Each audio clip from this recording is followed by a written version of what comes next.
Welcome back to the channel CAD Comrade. In today's video, we are going to learn about how to get back the command line, which is right over here. So let's say anything happens, you press any sticky keys or something like that, and this just disappears.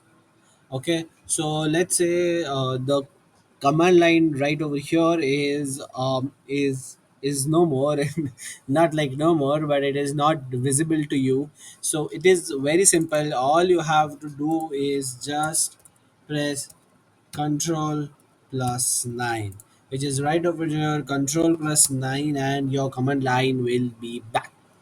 So it is a shortcut of getting back the command line if you have misplaced it by clicking any sticky keys or something like that. Just press control 9 and your command line will be back. No need to worry about it because it is all set from AutoCAD 2023.